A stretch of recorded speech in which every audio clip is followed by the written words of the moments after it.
All right, good morning, everybody. I hope all are well, and to our friends that are on Zoom, welcome. I'd like to go ahead and call our Education Subcommittee of Academic Support to order, and we've got one bill to hear today, and I believe we have two speakers that have signed up to speak. And so what I would like to do is just remind folks that we've got a hard stop at about 8:29 because we have a full education committee at 8:30. If we end early, everybody gets bonus points. That works with my 4-year-old, so hopefully you guys can also acquiesce to that. And I can't wait for him one day to realize, all right, what am I going to do with these bonus points, Dad? Because he's been racking up. So, but anyway, with that, I would like to ask Representative Timothy Barr if he wants to come forward. And I want to confirm a couple things. You are going to be presenting substitute to House Bill 455, and that is LC 392913S. All right, and I will go ahead and ask you to present your bill. Thank you very much. Well, thank you. I will start off by saying hopefully that is in your folder so you can peruse that, as well as two pieces of two handouts that we have provided there. One is a support letter from the Gwinnett County schools, and the other is the McKinney-Vento Act. It's just an explanation. You can kind of peruse that for your knowledge on as we move forward on that's part of the need here that we're going to be addressing. Just to kind of bring you on the journey that brought me here. Several years ago, one of the counties that I represented asked for a waiver from the Department of Education so that they could transport students in a vehicle other than a yellow school bus.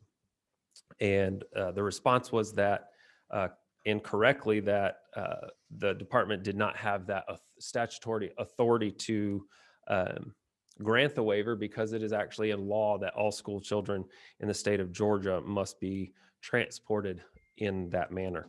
So that's this bill seeks to address that. So the need, right, as a legislator, that's kind of what I look at. Georgia students may require special transportation needs as a related service based on their students' individual education program. Though buses are equipped to meet a variety of needs for most school children, school districts need the flexibility to have alternative options for some students, including kids with special needs and those who fall under the McKinney-Vento Act. Our bill would simply allow local boards of education to give their transportation directors the option to use a passenger vehicle when needed. This kind of going over some of the points of the bill, this would allow the districts, again, to use a different form of transportation other than a school bus. Currently in Georgia, students can only be transported in a vehicle defined as a school bus or a transit bus for those students in metro areas. A passenger vehicle would be defined as a motor vehicle with a capacity of 8 or less, operated and marked for transportation of school children to and from school activities. It requires the State Board of Education to establish minimum state specification and requirements around these passenger vehicles, including standards for maintenance, repair, inspection, and driver requirements. It gives more power to local boards to establish additional requirements in addition to the minimum state requirements. Georgia is the only state that does not give school districts the option to use alternative vehicles in their transportation plans. Let me repeat that. Georgia is the only state in the country that does not give local school districts the option to use alternative vehicles in their transportation plan. Local school system will ultimately decide if they wanted to use these. This is not a mandate. If it makes sense for their systems. They would decide if purchasing these vehicles for their own fleet is the best option, or if contracting with an established student transportation company makes more sense. The local system would maintain liability for this form of transportation in the same manner that they maintain liability for their school transportation currently. So those are the kind of the high points uh, of the bill. Obviously, there's a lot to get into. We have it should be before you. We have 2 pages basically of this bill, but I would like, Mr. Chairman, if it's okay with you, one of the specialists in this field to also give some information on how this would help them, if that's okay right now. If Mr. Franklin could address us briefly. Sure, that'd be fine. Mr. Thank you. Franklin, if you want to come introduce yourself, let us know who you're with, and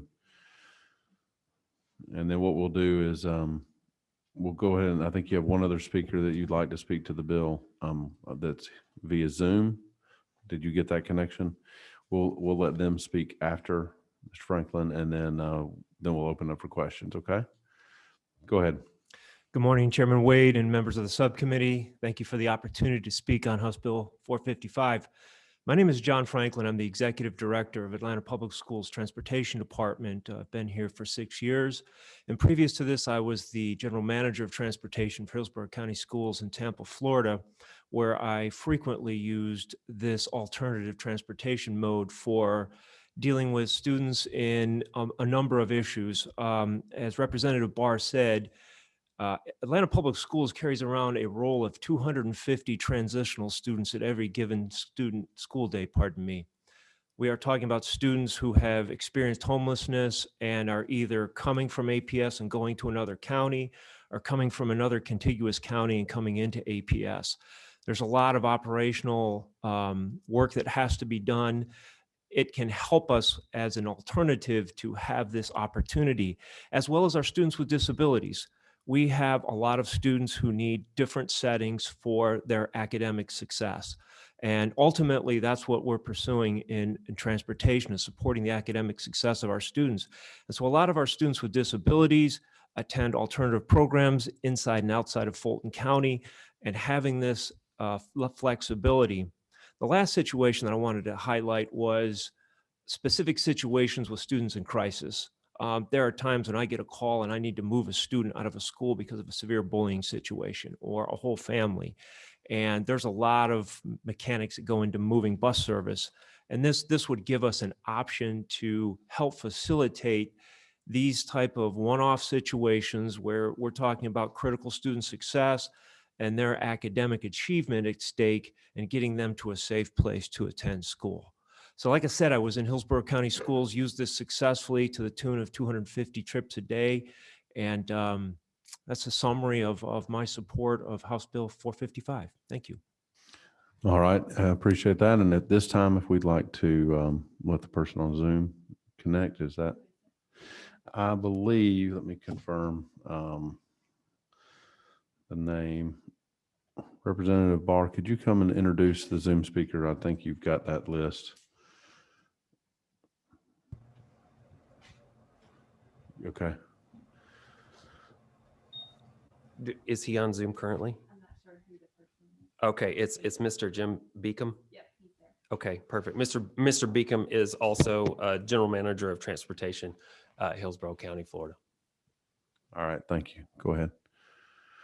Good morning, Chairman Wade and committee. Can you hear me? Yes, we can hear you. Okay.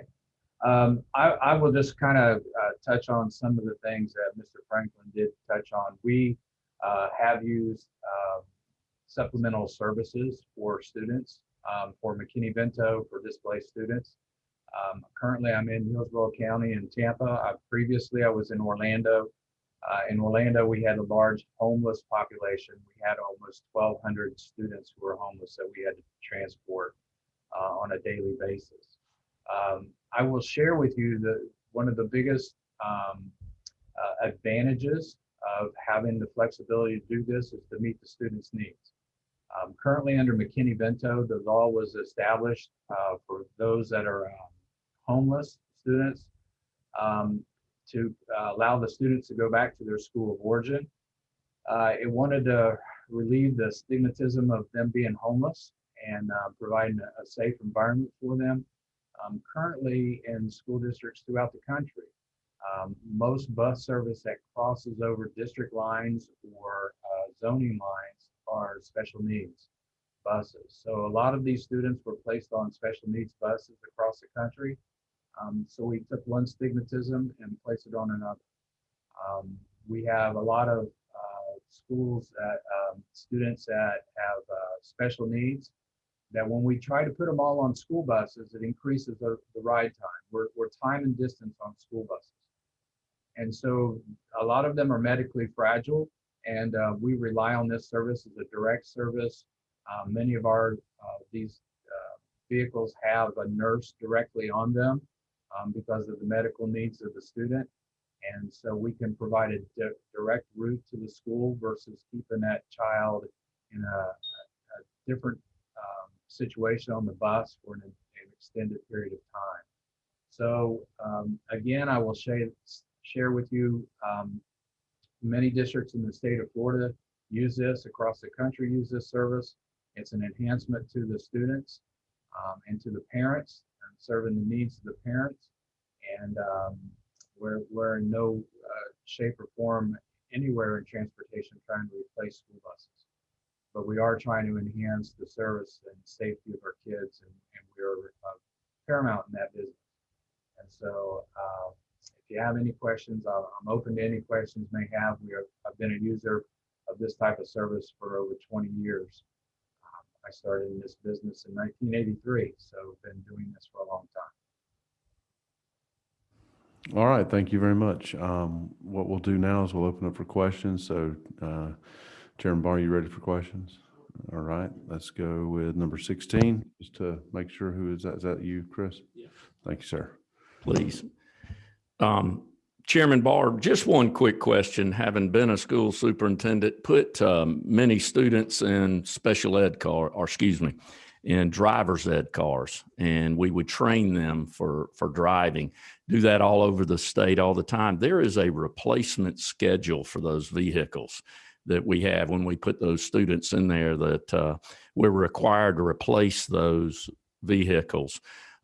If I remember correctly, it's every 7 years. And do you have anything in this bill, or do you know, would we follow that same replacement schedule for these type of vehicles? Sure. And there are probably a list of literally 1,000 questions we could ask about this bill.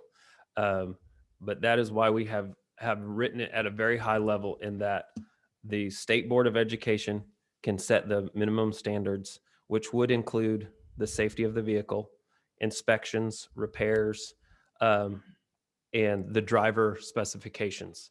And then on top of that, the locals would also be able to set all of their standards on top of that, right? So almost any question that we have is going to go back to minimum standards from the states, and then the locals have control of this. And again, it's not a mandate, it's a tool in their toolbox. Good, thank you.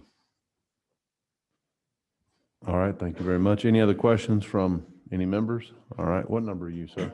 11. All right, 1 second. Go ahead. Thank you, Mr. Chairman. Chairman Barr, I just want to follow up on Vice Chairman Irwin's question.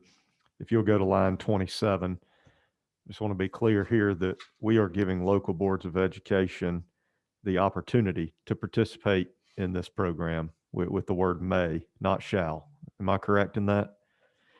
And so if a school district or a local board of education did not choose to participate, that would be their choice and their choice alone. Is that correct? Thank you, Mr. Chairman. All right, thank you very much. Representative Wynn?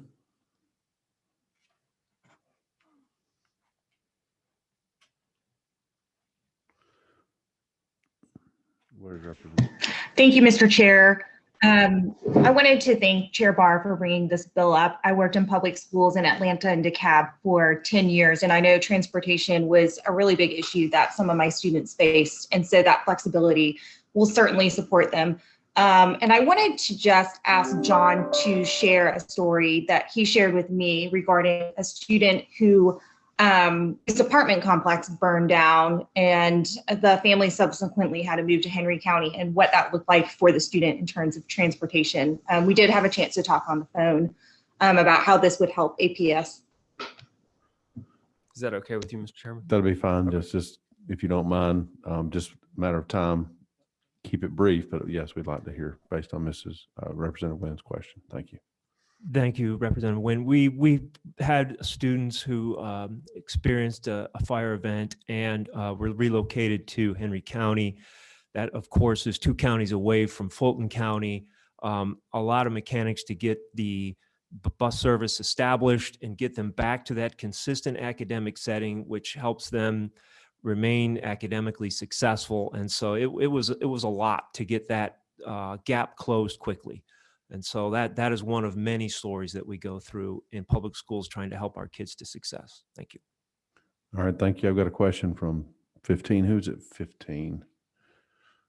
All right. This is the appropriate time to really like make a motion.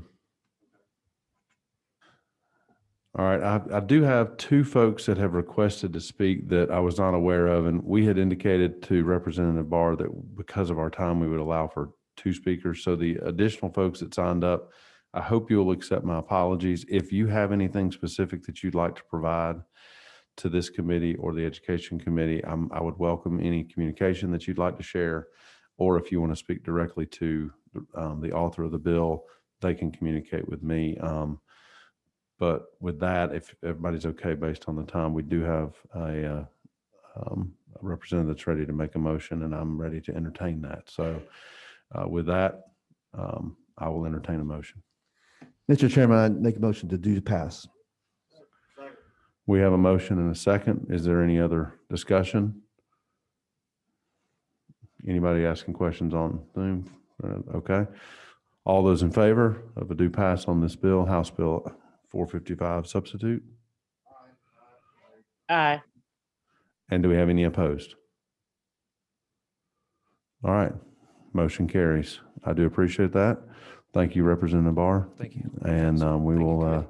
submit that to the full Education Committee. I appreciate it. And we stand adjourned. Thank you.